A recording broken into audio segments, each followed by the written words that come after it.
ಹರಿ ಓ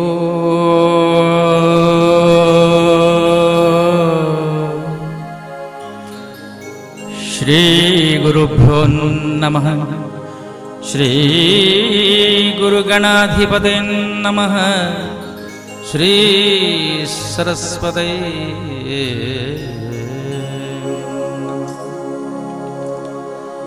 ಗಜಾನನಂ ಭೂತಗಣಾದಿಸೇವಿತಂ ಕಪಿತ್ತಜಂಬೂಫಲಸಾರಭಕ್ಷಿತಂ ಉಮಾಸುತಂ ಶೋಕವಿನಾಶಕಾರಕಂ ನಮಾಮಿ ವಿಘ್ನೇಶ್ವರ ಪಾದಪಂಕಜಂ.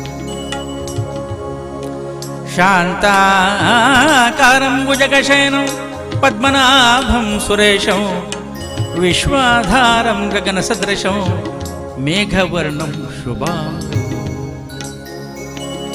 ಲಕ್ಷ್ಮೀಕಾಂತಂ ಕಮಲನಯನಂ ಯೋಗಿರ್ವಿದ್ಯಾನಗಮ್ಯಂ ವಂದೇ ವಿಷ್ಣುಂ ಭವಭಯಹರೌ ಸರ್ವಲೋಕೈಕನಾಥಂ ಸರ್ವಲೋಕೈಕನಾಥಂ.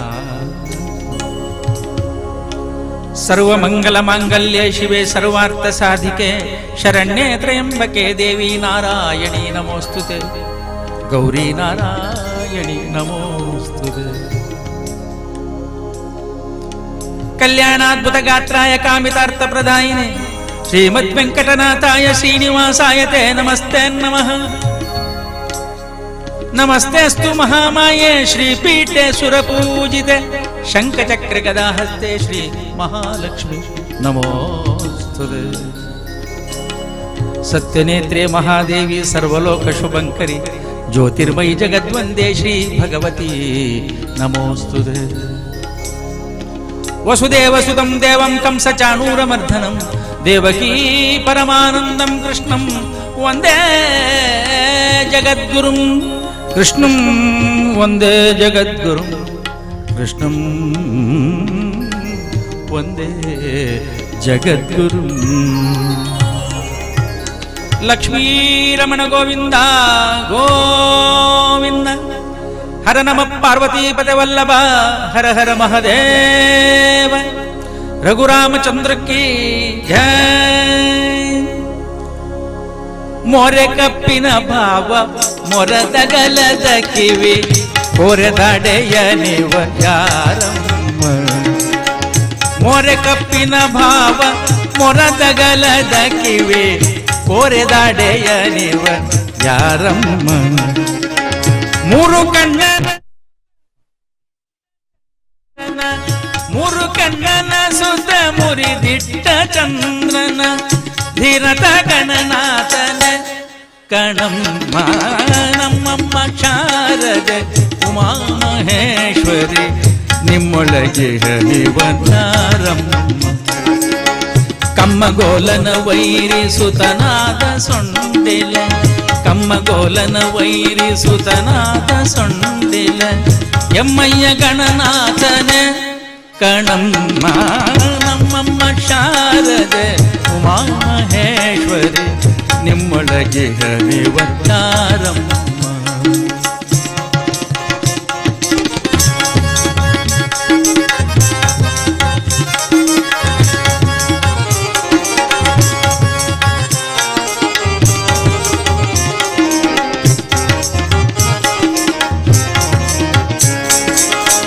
ರಾಶಿ ವಿದ್ಯೆಯ ಬಲ್ಲ ರಮಣಿ ಅಂಬಲಗೊಲ್ಲ.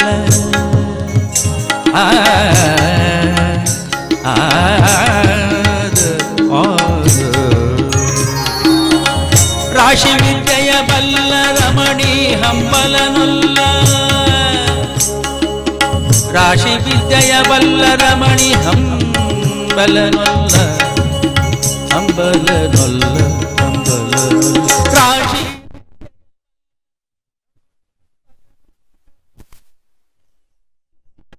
ರಾಶಿ ವಿದ್ಯೆಯ ಬಲ್ಲ ರಮಣಿ ಹಂಬಲನೊಲ್ಲ. ಭಾಷಿಗನಿವನು ಯಾರಮ್ಮ. ಭಾಷಿಗನಿವನು ಯಾರಮ್ಮ.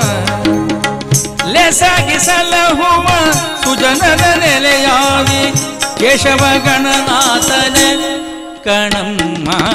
ನಮ್ಮಮ್ಮ ನಮ್ಮಮ್ಮ ಶಾರದೆ ಉಮಾ ಮಹೇಶ್ವರಿ ನಿಮ್ಮೊಳಗಿಹ ನಿವನ್ಯಾದಮ್ಮ ಕಮ್ಮಗೋಲನ ವೈರಿ ಸುತನಾದ ಸೊಂಡಿಲ ಹೆಮ್ಮೆಯ ಗಣನಾಥನ ಕಣಮ್ಮ ನಮ್ಮಮ್ಮ ಶಾರದೆ ಉಮಾ ಮಹೇಶ್ವರಿ ನಿಮ್ಮೊಳಗಿಹ ನಿವನ್ಯಾರಮ್ಮ ನಿಮ್ಮೊಳಗಿಹ ನಿವನ್ಯಾರಮ್ಮ ನಿಮ್ಮೊಳಗಿಹ ನಿವನ್ಯಾರಮ್ಮ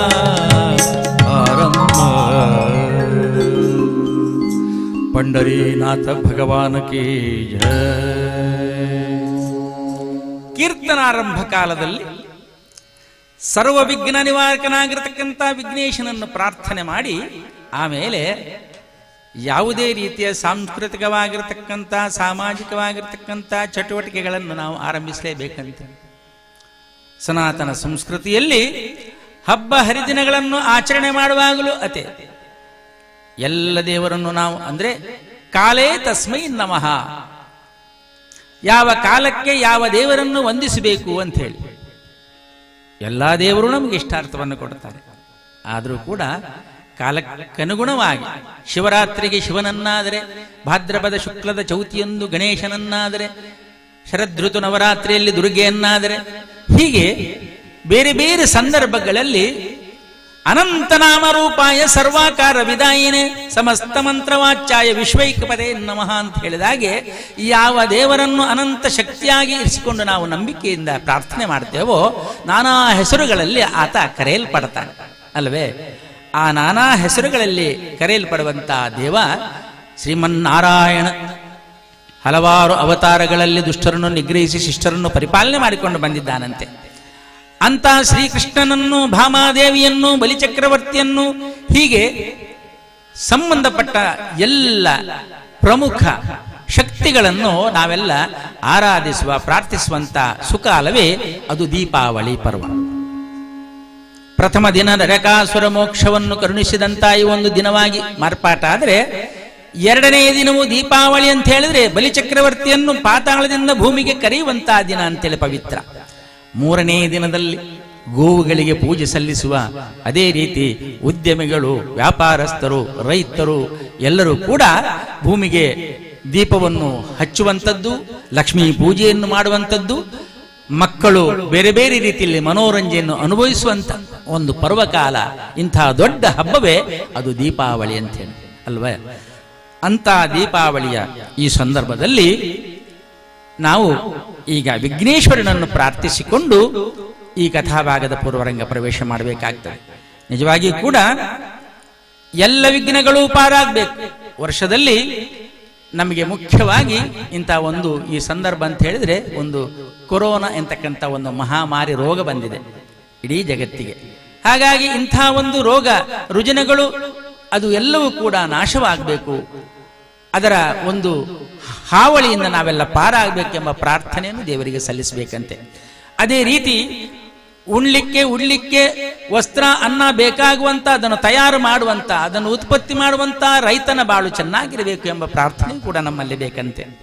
ಅದೇ ರೀತಿ 24 ಗಂಟೆಯೂ ದಿನದಲ್ಲಿ ಕೂಡ ನಮ್ಮ ರಾಷ್ಟ್ರವನ್ನು ರಕ್ಷಣೆಯನ್ನು ಮಾಡತಕ್ಕಂಥ ವೀರ ಯೋಧರು ಬಹಳ ಉತ್ತಮ ರೀತಿಯಲ್ಲಿ ಅವರು ಬದುಕಲಿ, ಬಾಳಲಿ, ಶಕ್ತಿವಂತರಾಗಲಿ, ಸ್ಥೈರ್ಯವಂತರಾಗಲಿ, ಧೈರ್ಯವಂತರಾಗಲಿ ಎಂಬ ಪ್ರಾರ್ಥನೆ ಕೂಡ ಈ ಸಂದರ್ಭದಲ್ಲಿ ಬೇಕಂತೆ. ಇದೆಲ್ಲವನ್ನು ಕೂಡ ಮಾಡುವುದರ ಮೂಲಕವಾಗಿ ಹಬ್ಬ ಹರಿದಿನಗಳಿಗೆ ಒಂದು ಅರ್ಥಪೂರ್ಣವಾಗಿರ್ತಕ್ಕಂಥ ಒಂದು ನಮ್ಮ ನಂಬಿಕೆಯ ಪರ್ವದ ಆಚರಣೆಗಳು ನಡೆಯಬೇಕು ಅಂತೇಳಿ ಪ್ರಾಜ್ಞರು ಹೇಳಿದ್ದಾರೆ. ಅದಕ್ಕಾಗಿ ನಾವೆಲ್ಲರೂ ಕೂಡ ಇಂಥ ಸಂದರ್ಭದಲ್ಲಿ ಭಗವಂತನ ಲೀಲೆಯನ್ನು ಅದು ಹೇಗೆ ಕೊಂಡಾಡಿದ್ರು ತಪ್ಪು. ಈಗ ನಾವೆಲ್ಲ ಈಗ ಕಲಿಯುಗದಲ್ಲಿದ್ದೇವೆ ಅಲ್ವಾ.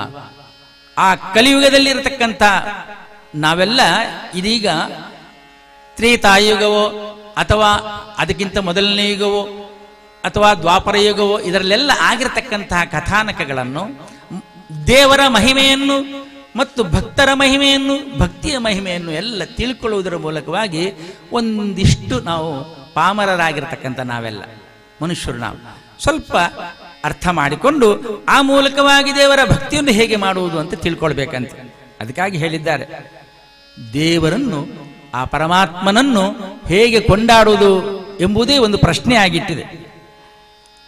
ನಮ್ಮ ಭಕ್ತ ಕನಕದಾಸರು ಒಂದು ಕಡೆ ಹೇಳ್ತಾರೆ, ಏನೆಂದು ಕೊಂಡಾಡಿ ಉತಿಸಲೋ ದೇವ, ನಾನೇನು ಬಲ್ಲೆನೋ ನಿನ್ನ ಮಹಿಮೆಗಳ ಮಾಧವ. ಮಾಧವ, ನಿನ್ನ ಮಹಿಮೆ ಹೇಗಪ್ಪ ನಾನು ತಿಳಿಯುವುದು. ಏನೆಂದು ಕೊಂಡಾಡೆ ಉತಿಸಲೋ ದೇವ, ನಾನೇನು ಬಲ್ಲೆನು ಮಹಿಮೆಗಳ ಮಾಧವ.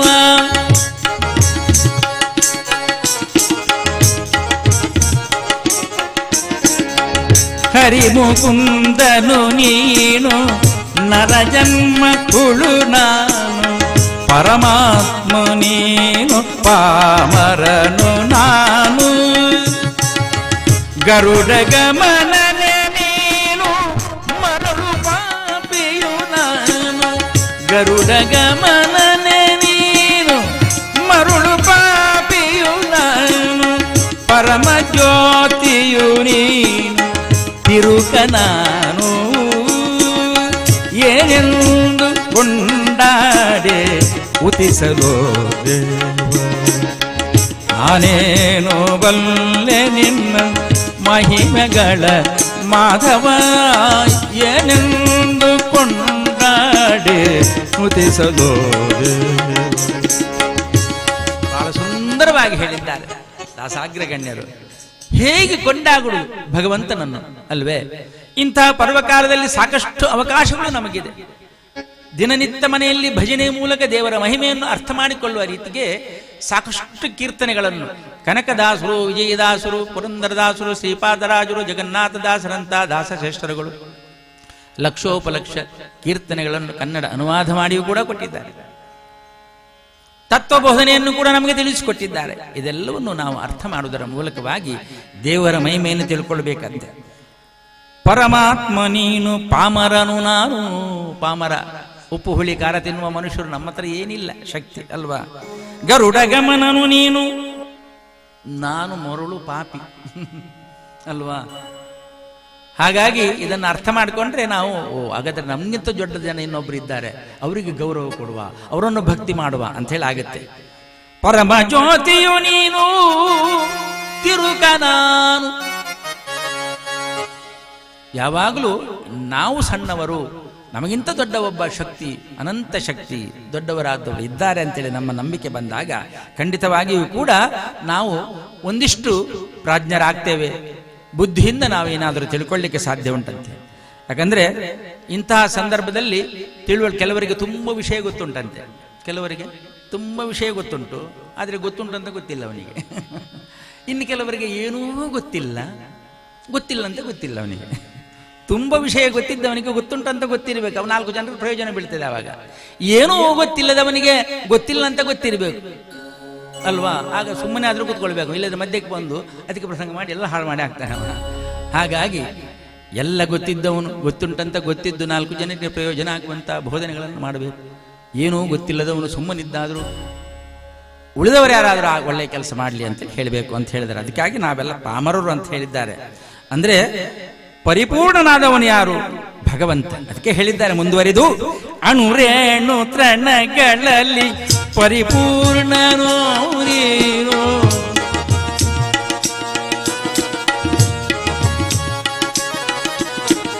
ಕ್ಷಣ ಕ್ಷಣಕ್ಕೆ ಅವಗುಣದ ಕರ್ಮಿ ನಾನು. ಕ್ಷಣ ಕ್ಷಣಕ್ಕೆ ಅವಗುಣದ ಕರ್ಮಿ ನಾನು. ಸ್ಮರಿಸಿ ನಿನ್ನಯ ನಾಮ ಬದುಕುವವ ನಾನು. ಸ್ಮರಿಸಿ ನಿನ್ನಯ ನಾಮ ಬದುಕುವವ ನಾನು. ಸಿರಿಗಾಗಿ ನೆಲೆಯಾದೆ ಕೇಶವನು ನೀನು. ಏನೆಂದು ಕೊಂಡಾಡೆ ನುತಿಸಲೋ ದೇವ, ನಾನೇನು ಬಲ್ಲೆ ನಿನ್ನ ಮಹಿಮೆಗಳ ಮಾಧವ. ಏನೆಂದು ಕೊಂಡಾಡೆ ನುತಿಸಲೋ ಲಕ್ಷ್ಮೀರಮಣ ಗೋವಿಂದ ಗೋವಿಂದ. ಕ್ಷಣ ಕ್ಷಣಕ್ಕೆ ಅವಗುಣದ ಕರ್ಮಿ ನಾನು. ಹೌದಾ? ಕರ್ಮ ಜೀವನದಲ್ಲಿ ನಾನು ಎಷ್ಟು ತಪ್ಪುಗಳನ್ನು ಮಾಡ್ತೇನೆ ಅಂತ ಹೇಳಲಿಕ್ಕೆ ಸಾಧ್ಯ ಇಲ್ಲ, ಮನುಷ್ಯ ಮಾತ್ರದವನು. ಹಾಗಾಗಿ ಅಣುರೇಣು ತೃಣಗಳಲ್ಲಿ ಪರಿಪೂರ್ಣನು ನೀನು, ಪರಿಪೂರ್ಣನಾಗಿರತಕ್ಕಂತಹ ಭಗವಂತ. ಅದಕ್ಕೆ ಹೇಳಿದ್ದು ಸಕಲ ಗುಣ ಸಂಪನ್ನವ ಅಲ್ವಾ. ದೇವರು ದೊಡ್ಡವನು ಅಂತ ಹೇಳ್ತೇವೆ ನಾವು, ವಾಡಿಕೆಯಲ್ಲಿ ಹೇಳುದುಂಟು ದೇವರ ಲೆಕ್ಕತ್ತಿ ಮನುಷ್ಯ ಎಂದು. ಯಾಕೆ ಹೇಳ್ತೇವೆ ನಾವು? ಎಲ್ಲ ಗುಣಗಳಲ್ಲಿ ಕೂಡ ಪರಮಾತ್ಮನಂತೆ ಎಲ್ಲರನ್ನು ರಕ್ಷಣೆ ಮಾಡುವ, ಸಹಾಯ ಮಾಡುವ ಅಂತ. ಆ ರೀತಿಯಲ್ಲಿ ಇರುವಾಗ ಸ್ಮರಿಸಿ ನಿನ್ನಯ ನಾಮ ಬದುಕುವವ ನಾನಾದ್ದರಿಂದ ನಾನು ಏನು ಮಾಡ್ತಾ ಇರಬೇಕು? ಭಕ್ತಿ ಮಾಡಲೇಬೇಕು ನಾನು ಭಗವಂತನನ್ನು ಅಲ್ವಾ. ಸ್ತುತಿ ಮಾಡಲೇಬೇಕು, ಕೀರ್ತನೆ ಮಾಡಬೇಕು, ತನ್ನ ಮಧ್ಯೆ ನಾನು ಸತ್ಕರ್ಮಿಯಾಗಿರಬೇಕು. ಒಟ್ಟಾರೆ ಕರ್ಮ ಮಾಡುವುದಲ್ಲ, ಕರ್ಮ ಅಂದರೆ ಕೆಲಸ ಅಂತ ಲೆಕ್ಕ. ಅಂದರೆ ನಾವು ಮಾತಾಡುವಲ್ಲಿ ಹೇಳ್ತೇವೆ ಒಮ್ಮೊಮ್ಮೆ ಏನ ಕರ್ಮ ಅಂತೇಳಿ, ಆ ಕರ್ಮ ಅಲ್ಲ. ಶ್ರೀಕೃಷ್ಣ ಪರಮಾತ್ಮ ಅರ್ಜುನನಿಗೆ ಬೋಧನೆ ಮಾಡಿದಂಥ ಸತ್ಕರ್ಮ ಅಲ್ವಾ. ಇಂಥ ಸತ್ಕರ್ಮವನ್ನು ಮಾಡಬೇಕು, ಆ ಮೂಲಕ ಸದ್ಧರ್ಮವನ್ನು ಆಚರಣೆ ಮಾಡಬೇಕು, ಪರೋಪಕಾರ ಬುದ್ಧಿ ನಮ್ಮಲ್ಲಿ ಬೇಕು, ತ್ಯಾಗ ವಿಶೇಷವಾಗಿರತಕ್ಕಂಥ ಗುಣಗಳಿರಬೇಕು, ದಾನ ಬುದ್ಧಿ ಬೇಕು ಅಂತೇಳಿ. ಇಂಥ ದಾನ ಬುದ್ಧಿಯಿಂದ ತ್ಯಾಗದಿಂದ ಬೆಳೆದು ಬಂದಿರತಕ್ಕಂಥ ಒಬ್ಬ ಮಹಾನ್ ವ್ಯಕ್ತಿ, ರಾಜನಾಗಿ ಮೆರೆದಾಡಿದವ, ಕುಲದಲ್ಲಿ ರಕ್ಕಸನಾದರೂ ಕೂಡ ಅದರಲ್ಲಿ ಕೂಡ ಒಳ್ಳೆಯವರಿದ್ದಾರೆ ಅಲ್ವಾ.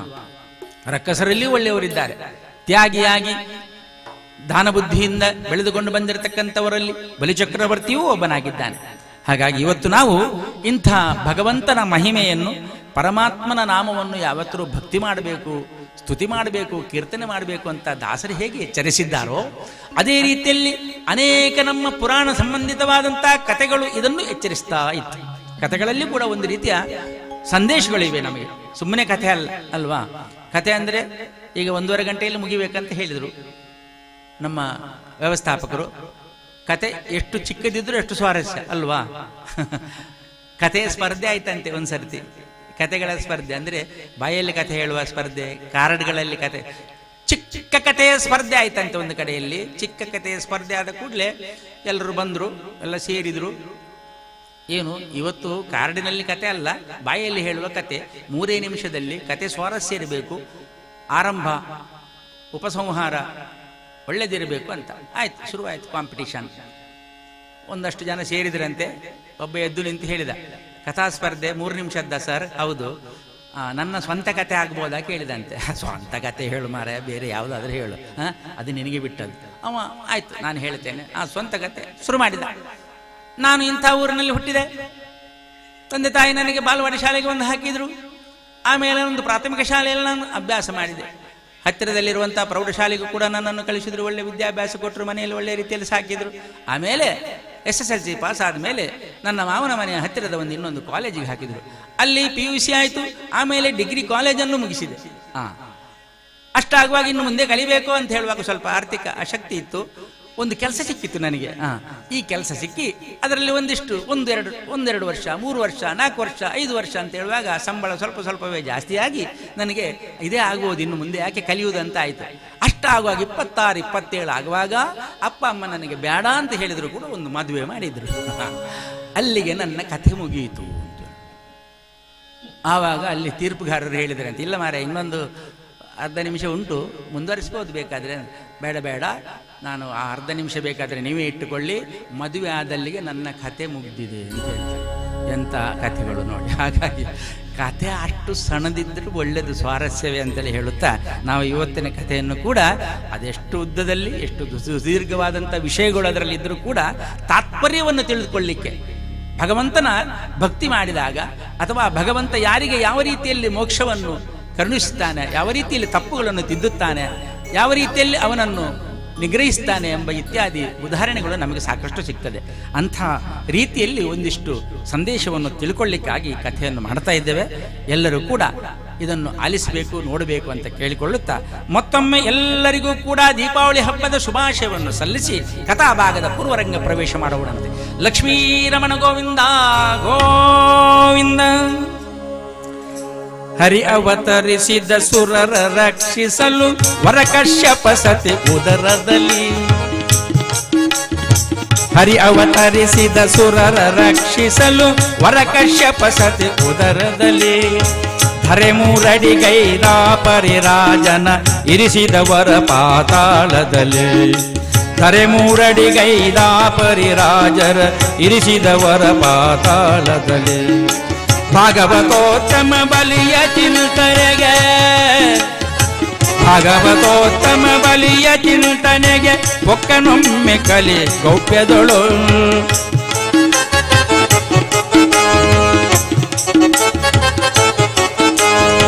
ವೀರನು ದಾನಿ ವಿಲೋಚನ ಸುತನು ವೀರನು ದಾನಿ ವಿಲೋಚನ ಸುತನು ತೋರಿದನಿ ಭವ್ಯ ಚರಿತೆಯನು ತೋರಿದನಿ ಭವ್ಯ ಚರಿತೆಯನು ಹರಿಯವತರಿಸಿದ ಸುರರ ರಕ್ಷಿಸಲು ವರಕಶ್ಯಪ ಸತಿ ಉದರದಲ್ಲಿ ಧರೆ ಮೂರಡಿಗೈದ ಪರಿರಾಜನ ಇರಿಸಿದವರ ಪಾತಾಳದಲ್ಲಿ ಇರಿಸಿದವರ ಪಾತಾಳದಲ್ಲಿ ಇರಿಸಿದವರ ಪಾತಾಳದಲ್ಲಿ. ನೀವೆಲ್ಲ ಪ್ರಹ್ಲಾದ ಚರಿತ್ರೆಯನ್ನು ಕೇಳಿರಬಹುದು. ಪ್ರಹ್ಲಾದ ಅಂತ ಹೇಳಿದ್ರೆ ಆ ಪ್ರಹ್ಲಾದನ ಮಗ ವಿಲೋಚನ, ವಿಲೋಚನನ ಪುತ್ರ ಈ ಬಲಿಚಕ್ರವರ್ತಿ. ಇದು ಅವನ ಒಂದು ರೀತಿಯ ಹುಟ್ಟು ಅಂತ ಹೇಳಬಹುದು. ಆದರೆ ಇಲ್ಲಿ ನಾವು ತಿಳ್ಕೊಳ್ಳೇಬೇಕಾದಂತಹ ಪೂರ್ವಕತೆಯಲ್ಲಿ ಮಹರ್ಷಿ ಕಶ್ಯಪರಿಗೆ ದಿತಿ ಅದಿತಿ ಎಂಬ ಇಬ್ಬರು ಸತಿಯರಿದ್ರು. ದಿತಿಯ ಪುತ್ರರು ದೈತ್ಯರಾಗಿದ್ದರು, ರಕ್ಕಸರು. ಅದು ಸರ್ವೇ ಸಾಮಾನ್ಯ ಪುರಾಣದಲ್ಲಿರತಕ್ಕಂಥ ವಿಚಾರ. ಅದಿತಿಯ ಪುತ್ರರು ಅಂತ ಹೇಳಿದ್ರೆ ಆದಿತೇಯರು ಅಂತ ಹೇಳಿದ್ರೆ ಅವರೆಲ್ಲ ಹರಿಭಕ್ತರು ಅಲ್ವಾ. ಹರಿಭಕ್ತರಾಗಿ ದೇವಾದಿ ದೇವತೆಗಳಾಗಿ ಹುಟ್ಟಿದ್ದಾರೆ. ಸುರೇಂದ್ರಾದಿ ಅಷ್ಟದಿಕ್ಪಾಲಕರೆಲ್ಲರೂ ಕೂಡ ಅದಿತಿ ದೇವಿಯ ಭಕ್ತರಾಗಿ ಅದೇ ರೀತಿಯಲ್ಲಿ ಮಕ್ಕಳಾಗಿ ಹರಿಭಕ್ತರಾಗಿ ಒಳ್ಳೆಯ ರೀತಿಯಲ್ಲಿ ಇಂಥ ಒಳ್ಳೆಯ ಸಂಸ್ಕಾರಯುತವಾಗಿ ಬೆಳೆದಂಥ ಈ ಒಂದು ಸುರಗದ್ದಿಗೆಯಲ್ಲಿ ಏರಿ ಆ ಮೂಲಕವಾಗಿ ದೇವಾದಿ ದೇವತೆಗಳನ್ನು ಭಕ್ತರುದ್ಧಾರ ಮಾಡುವಂಥ ವಿಚಾರದಲ್ಲಿ ತ್ರೈಮೂರ್ತಿಗಳೊಂದಿಗೆ ಅವರು ಸಂವಾದಿಸಿಕೊಂಡಿರ್ತಕ್ಕಂಥವರು. ಇಂಥ ದೇವಾದಿ ದೇವತೆಗಳಿಗೂ ಅಸುರ ವರ್ಗಕ್ಕೂ ಒಂದು ರೀತಿಯಲ್ಲಿ ಆಜನ್ಮ ವೈರತ್ವ ಅದು ಯಾವಾಗಲಿದ್ದದ್ದೇ. ಅವರು ರಕ್ಕಸುರು, ಇವರು ದೇವತೆಗಳು, ಅವರು ರಕ್ಕಸುರು, ಇವರು ದೇವತೆಗಳು ಅಂತೇಳಿ ಆ ರೀತಿಯಲ್ಲಿ ಸುರಾಸುರ ಯುದ್ಧದಲ್ಲಿ ದೈತ್ಯನಾಗಿರ್ತಕ್ಕಂಥ ಬಲಿಯು ದೇವೇಂದ್ರನಿಂದಲೇ ಹತನಾಗಿದ್ದಾನೆ. ಇದು ಪೂರ್ವದಲ್ಲಿ. ಆಮೇಲೆ ಮರಳಿ ಶುಕ್ರಾಚಾರ್ಯರ ಮೃತ ಸಂಜೀವಿನಿ ಭಾವದಿಂದ ಬದುಕಿ ಇದೇ ಬಲಿ ಶುಕ್ರಾಚಾರ್ಯ ಗುರುಗಳ ಮೃತ ಸಂಜೀವಿನಿ ಭಾವದಿಂದ ಬದುಕಿ ವಿಶ್ವಚಿತ್ ಯಾಗವನ್ನು ಮಾಡಿ ಅಗ್ನಿದೇವನ ಮೂಲಕ ರಥಾಶ್ವ ಧ್ವಜ ಹಾಗೆ ಪ್ರಹ್ಲಾದನಿಂದ ದಿವ್ಯ ಧನುಸ್ಸು ಅಕ್ಷಯ ತೂಣೀರುಗಳನ್ನು ಪಡೆದವನಂತ ಮರುಜನ್ಮ ಪಡೆದಿದ್ದಾನೆ. ಅದನ್ನೆಲ್ಲ ಪಡೆದ ಅಲ್ವಾ. ಅಂಥ ಬಲಿಚಕ್ರವರ್ತಿ ಶೋಣಿತಾಪುರವಿರಬಹುದು. ಇಂಥ ಅವನ ಲೋಕವನ್ನು ಆಳುತ್ತಾ ಆಳುತ್ತಾ ಇರುವಾಗ ಅವನ ಬುದ್ಧಿಯೇನೂ ಕೂಡ ವೈಪರೀತ್ಯದಲ್ಲಿ ಇದ್ದಿರಲ್ಲ. ಬಹಳ ಒಳ್ಳೆಯ ರೀತಿಯಲ್ಲಿ ನಿಷ್ಠೆಯಿಂದ ಎಲ್ಲರೂ ಒಳ್ಳೆಯರಾಗಿರಬೇಕು, ಸತ್ಕರ್ಮದಿಂದ ಇರಬೇಕು, ಪರೋಪಕಾರ ಮಾಡಬೇಕು, ದಾನ ಬುದ್ಧಿ ಬೇಕು ಅಂತ ಒಬ್ಬ ರಕ್ಕಸನ ಕುಲದಲ್ಲಿ ಹುಟ್ಟಿದ್ರೂ ಕೂಡ ಈ ಬಲಿಚಕ್ರವರ್ತಿಯಲ್ಲಿ ಇತ್ತಂತೆ. ಆದರೆ ಏನು ಮಾಡೋಣ, ದೈತ್ಯರಿಗೆ ಸುರರು ಯಾವಾಗಲೂ ವೈರಿಗಳೇ. ಇವನಲ್ಲಿ ಒಂದು ಆಲೋಚನೆ ಬಂತು. ಏನಂತ ಹೇಳಿದ್ರೆ ರಕ್ಕಸರಿಗೂ ಕೂಡ ಕೆಲವು ವಿಷಯದಲ್ಲಿ ಅನ್ಯಾಯವಾಗ್ತಾ ಉಂಟಂತ. ಅನ್ಯಾಯದ ವಿರುದ್ಧ ಹೋರಾಟ ಅದು ಬೇಕು. ಈಗಲೂ ಕೂಡ ಅಷ್ಟೇ.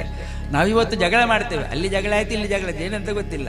ಕೆಲವರಿಗೆ ಸ್ಟ್ರೈಕ್ ಮಾಡುವಾಗಲೂ ಕೂಡ ಹಾಗೆ ಲೈನ್ ಹೋಗ್ತಾರೆ. ಹಿಂದಿನಿಂದ ಬೊಬ್ಬೆ ಹೊಡಿತಾ ಇದ್ದಾನೆ ಒಬ್ಬಳು, ಎಂಚಿನ ಸ್ಟ್ರೈಕ್ ಅಂತ ಅವನ ಹತ್ರ ಕೇಳಿದರೆ ಎಂಚಿನ ಗೊತ್ತು ಯಾವ ದುಂಬುಡು ಬಂಡೆ ಎಂಕೆ ನೈಕೆ ಅಲ್ಲವೇ ಇದ್ದೀನಿ ಅಂತೇಳಿ ಈ ಥರದಲ್ಲಿ ಅಲ್ವಾ. ಬೇಕೇ ಬೇಕು ಅಂತೇಳಿ ದೊಡ್ಡ ನ್ಯಾಯ ಬೇಕು ಅಂತ ಇವತ್ತು ಮುಷ್ಕರ ಮಾಡುವವರು ಎಷ್ಟೋ ಜನ ಇದ್ದಾರೆ. ಕೆಲವರು ಏನೋ ಕಲ್ಲು ತುಂಬಿಕೊಂಡು ಹೋಗುವವರು ಇದ್ದಾರೆ. ಎಲ್ಲಿಗೆ ಮಾರ ಅಯ್ಯೋ ಗೊತ್ತಿಲ್ಲ ಹಿಡ್ಕೊಂಡು ಬರ್ಲಿಕ್ಕೆ ಹೇಳಿದ್ರು ಅಂತೇಳಿ ಅಂತ ಜಗಳ ಮಾಡಲಿಕ್ಕೆ ಅಥವಾ ಯಾವುದೇ ರೀತಿಯಲ್ಲಿ ಹೋರಾಟ ಮಾಡಲಿಕ್ಕೆ ಇವತ್ತು ವಿಷಯ ಏನು ಅಂತ ಗೊತ್ತಿಲ್ಲದೆ ಜಗಳ ಮಾಡುವವರು ಇದ್ದಾರೆ. ಅದು ಗುಂಪು ಅವರದ್ದಷ್ಟೇ. ಅದೇ ರೀತಿಯಲ್ಲಿ ಇವನು ಹಾಗಲ್ಲ, ಬಲಿಚಕ್ರವರ್ತಿ ಹಾಗಲ್ಲ. ನಿಜವಾಗಿ ಕೂಡ ಅನ್ಯಾಯದ ವಿರುದ್ಧ ಹೋರಾಟ ಆಗಬೇಕು, ಒಂದು ರೀತಿಯಲ್ಲಿ ಉತ್ತಮ ರೀತಿಯ ಸಂದೇಶ ಬೇಕು ಅಂತ ಹೇಳಿ ರಕ್ಕಸರಿಗೂ ಕೂಡ ಕೆಲವು ನ್ಯಾಯ ಬೇಕು. ಅವರಲ್ಲಿ ಕೂಡ ಅನ್ಯಾಯವನ್ನು ಅನುಭವಿಸುವವರಿದ್ದಾರೆ, ಅವರಿಗೂ ನ್ಯಾಯ ಬೇಕು ಅಂತ ಹೇಳಿ ಮತ್ತೊಮ್ಮೆ ಆ ಸುರೇಂದ್ರಾದಿ ದೇವತೆಗಳೊಡನೆ ಹೋರಾಟಕ್ಕೆ ಇಳಿತಾನೆ ಬಲಿಚಕ್ರವರ್ತಿ. ಆ ಎಲ್ಲ ದೇವಾದಿ ದೇವತೆಗಳನ್ನು ನಾವು ಸದೆಬಡಿಬೇಕು, ಸುರಗದ್ದಿಗೆಯನ್ನು ಪಡಿಬೇಕು ಅಂಥೇಳಿ ವಿಶೇಷವಾಗಿ ರಕ್ಕಸ ಪಡೆಯನ್ನು ಕೂಡಿ ಹಾಕಿದ್ದಾನಂತೆ. ದೇವರ್ಕಲತಾ ದಮನಿಪೆನೆಂದು ದೈತ್ಯದ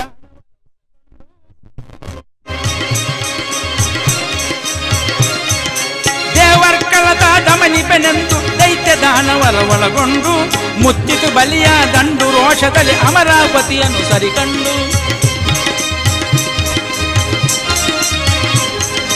ಮುತ್ತಿತು ಬಲಿಯ ದಂಡು ರೋಷದಲ್ಲಿ ಅಮರಾವತಿಯನ್ನು ಸರಿಕಂಡು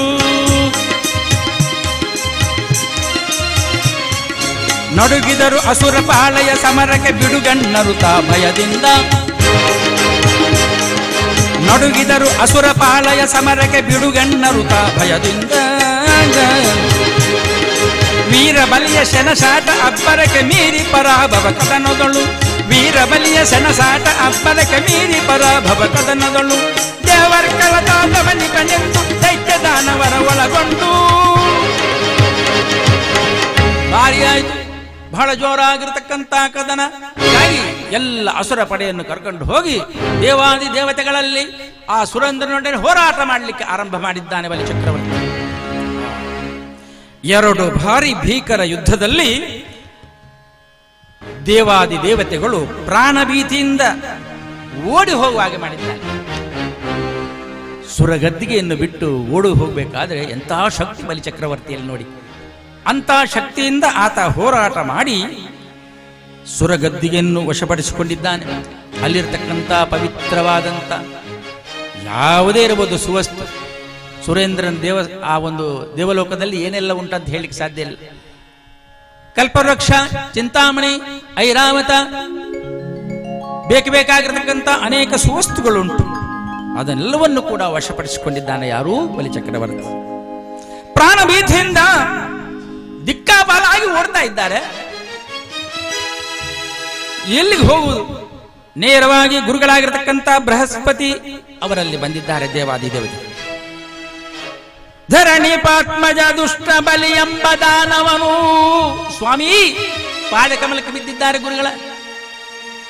ಗುರುಗಳು ಏನು ಏನು ಅಂತೇಳಿ ಕೇಳುವಾಗ ಬಹಳ ನಡುಗ್ತಾ ಇದ್ದಾರೆ. ಗಡಗಡ ಗಡಗಡ ಗಡಗಡ ನಡುಗ್ತಾ ಇದ್ದಾರೆ. ಯಾರು? ಸುರೇಂದ್ರಾದಿ ಅಷ್ಟದಿಕ್ಪಾಲಕರು. ಏನು ಬಂದಿದ್ದೀರಿ, ಏನಾಯ್ತು ಅಂತ ಕೇಳುವಾಗ ಧರಣಿ ಪಾತ್ಮಜ ದುಷ್ಟ ಬಲಿ ಎಂಬ ದಾನವನು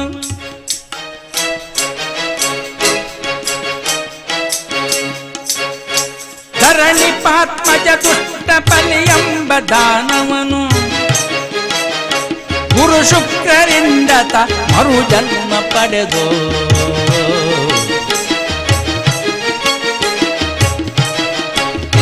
ಧರಣಿ ಪಾತ್ಮಜ ದುಷ್ಟ ಬಲಿ ಎಂಬ ದಾನವನು ಗುರು ಶುಕ್ರರಿಂದ ಮರು ಜನ್ಮ ಪಡೆದು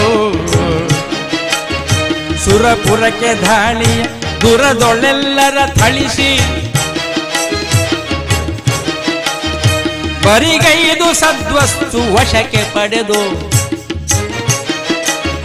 ಸುರಪುರಕ್ಕೆ ದಾಳಿಯ ದುರದೊಳೆಲ್ಲರ ಥಳಿಸಿ ಬರಿಗೈದು ಸದ್ವಸ್ತು ವಶಕ್ಕೆ ಪಡೆದು